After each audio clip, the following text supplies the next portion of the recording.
आज हम लोग हैदराबाद में आए और हैदराबाद के ऑनेबल सीएम राव साहब से मुलाकात हुई। काफ़ी लंबी मुलाकात हुई, काफ़ी अच्छी चर्चा हुई। सबसे पहले मैं राव साहब का हमारी पूरी टीम की तरफ से बहुत बहुत शुक्रिया अदा करना चाहता हूं कि उन्होंने हमें हमारे साथ टाइम निकाल के मुलाकात की और इतना प्यार और सम्मान हम लोगों को दिया। I am all of us are very very very grateful to him. हमने अपनी पूरी बात उनके सामने रखी और जैसा भी उन्होंने कहा कि दिल्ली के लोगों को न्याय दिलाने के लिए वो, उनकी पार्टी और उनकी पूरी सरकार दिल्ली के लोगों के साथ है। ये बात केवल दिल्ली की नहीं है, ये बात देश के जनतंत्र को बचाने की है। जो अध्यादेश पारित किया गया है वो देश के जनतंत्र के खिलाफ है, संविधान के खिलाफ है। सो उनकी सपोर्ट से हमें बहुत ताकत मिली है और हम इस सपोर्ट के लिए मैं पूरे दिल्ली के लोगों की तरफ से उनका तहे दिल से शुक्रिया अदा करना चाहता हूं। हमारी सरकार दिल्ली में पहली बार जब 2015 में बनी थी, फरवरी 2015 में दिल्ली में हमारी सरकार बनी थी।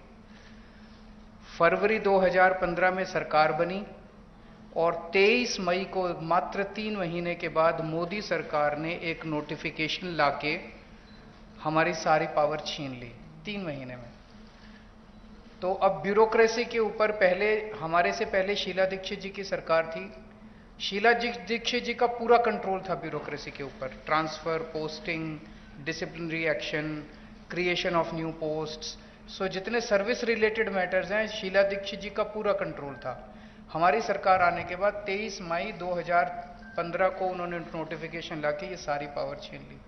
तो as a chief minister of Delhi I can not even transfer post, education secretary, health secretary, deputy secretary, मैं कुछ नहीं कर सकता।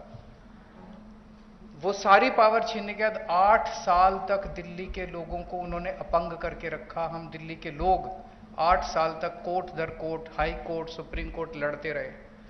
8 साल की हमारी लड़ाई के बाद 11 मई को, अभी पिछले कुछ दिन पहले, सुप्रीम कोर्ट की संविधान कॉन्स्टिट्यूशन बेंच ने, 5 जजों ने मिलकर 5-0 से दिल्ली के लोगों के हक में फैसला दिया। 8 साल की लड़ाई के बाद दिल्ली के लोगों को न्याय मिला कि उनकी चुनी हुई सरकार को काम करने का अधिकार मिला। हमें 8 साल लग गए उस नोटिफिकेशन को कैंसिल कराने में और न्याय लेने में। उसके 8 दिन के अंदर 11 मई को ऑर्डर आया सुप्रीम कोर्ट का। 19 मई को मोदी सरकार ने ऑर्डिनेंस लाके सुप्रीम कोर्ट के ऑर्डर को निरस्त कर दिया, पलट दिया। पूरे देश भर में लोग कह रहे हैं कि जिस देश का प्रधानमंत्री सुप्रीम कोर्ट को नहीं मानता, सुप्रीम कोर्ट के आदेश को नहीं मानता, फिर न्याय लेने के लिए लोग कहां जाएंगे? अगर देश का प्रधानमंत्री कहता है कि मैं सुप्रीम कोर्ट के आदेश को नहीं मानता और कानून लाके वो आदेश को पलट देता है, तो फिर तो न्याय के लिए कोई जगह नहीं बच जाती है। कहां जाएंगे फिर लोग न्याय लेने के लिए? फिर तो कोई अंतिम चीज ही नहीं है। वो प्रधानमंत्री जी कहते हैं मैं नहीं मानता सुप्रीम कोर्ट को, ऐसे देश कैसे चलेगा? ये तो बिल्कुल गलत है। अब ये अध्यादेश लाके वापस सारी पावर छीन ली। तो एक तरह से, जैसे अभी राव साहब ने बिल्कुल सही बोला, ये अध्यादेश दिल्ली के लोगों का अपमान है, घोर अपमान है। एक तरह से प्रधानमंत्री जी ये कह रहे हैं कि तुम जो मर्जी सरकार चुनो, मैं उसको काम नहीं करने दूंगा। तो दिल्ली के लोगों को चैलेंज कर रहे हैं प्रधानमंत्री मोदी जी कि मैं, तुम जो मर्जी सरकार चुनोगे, मैं काम नहीं करने दूंगा। और ये बात केवल दिल्ली के लोगों की नहीं है, पूरे देश में हम लोग देख रहे हैं कि अगर किसी राज्य के अंदर लोग नॉन बीजेपी गवर्नमेंट बना देते हैं तो उसको काम नहीं करने देते। या तो 3 तरीके अपनाते हैं, या तो वहां पे एमएलए खरीद लेते हैं दूसरी पार्टी के, सरकार गिरा देते हैं। कितना हमने देखा, कितनी जगह पे देखा, एमएलए खरीद के सरकार गिरा देते हैं। या एमएलए तोड़ लेते हैं, ईडी भेज के, सीबीआई भेज के, डरा के एमएलए तोड़ लेते हैं, सरकार गिरा देते हैं। या फिर ऑर्डिनेंस ले आते हैं गवर्नर के जरिए, गवर्नर का गलत इस्तेमाल करके सरकार को तंग करते हैं। जैसे आप लोगों के गवर्नर आपके बिल नहीं पास होने देते, काम नहीं करने देते उन लोगों को।